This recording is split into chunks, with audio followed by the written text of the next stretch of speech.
Friends, welcome to my channel mum of the area. இன்றைக்கி நம்ம பேபிஸ்க்கு சூப்பரான அயன் ரிச் லன்ச் ரெசிபி தான் பார்க்க போகிறோம். இதுக்கு நான் கொஞ்சம் துவரம் பருப்பும் அப்புறம் கொஞ்சம் தினையும் வாஷ் பண்ணி ½ அன் ஹவர் சோக் பண்ணி வச்சுருக்கேன். அப்புறம் அரைக்கீரை வாஷ் பண்ணி ஃபைனாக சாப் பண்ணி வச்சுருக்கேன். ஒரு 4 சின்ன வெங்காயம், 2லேருந்து 3 பல்லு பூண்டு சாப் பண்ணி எடுத்து வச்சுக்கோங்க. அப்புறம் பேபிஸ்க்கு மசாலா பவுடர் ரெடி பண்ண வீடியோ நான் மேலே ஐ பட்டன்லையும் கீழே டிஸ்கிரிப்ஷன்லேயும் கொடுக்குறேன். அது போய் செக் பண்ணி பாருங்கள். அந்த மசாலா பவுடரும் நான் எடுத்து வச்சுருக்கேன்.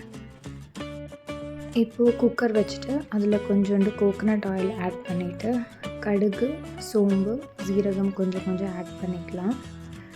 அப்புறம் நம்ம கட் பண்ணி வச்சுருக்க சின்ன வெங்காயமும் பூண்டும் ஆட் பண்ணி நல்லா வதக்கிக்கலாம். இப்போது கீரை அதிலே போட்டு ஒரு 2 to 3 minutes வதக்கிக்கலாம்.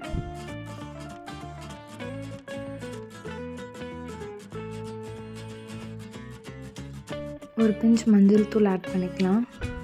இப்போ நம்ம பேபிஸ்க்கு ப்ரிப்பேர் பண்ணி வச்சுருக்கிற மசாலா பவுடரில் நான் ஒரு ஸ்மால் டீஸ்பூனில் 1 டீஸ்பூன் அளவுக்கு ஆட் பண்ணி சாட்டே பண்ண போகிறேன்.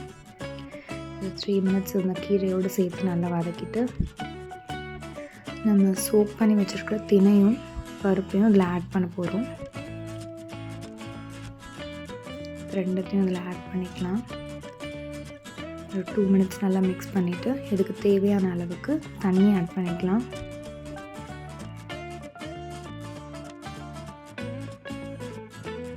இப்போ தண்ணி நல்லா கொதித்து வரும்போது நம்ம ஒரு மிக்ஸ் பண்ணிவிட்டு ஒரு 5லேருந்து 6 விசில்ஸ் வரைக்கும் வரட்டும்.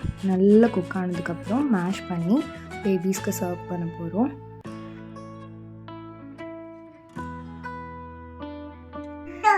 இதில் கீரையிலையும் தினையிலையும் ரெண்டுத்துலேயுமே அயன் அதிகமாக இருக்கிறதுனால நீங்கள் கண்டிப்பாக சாலிட் ஃபுட் ஸ்டார்ட் பண்ணி ஒரு 3 to 4 months இது கொடுக்க ஆரம்பிச்சிங்கன்னா குழந்தைங்களுக்கு அயன் டெஃபிஷியன்சி கண்டிப்பாக வராது.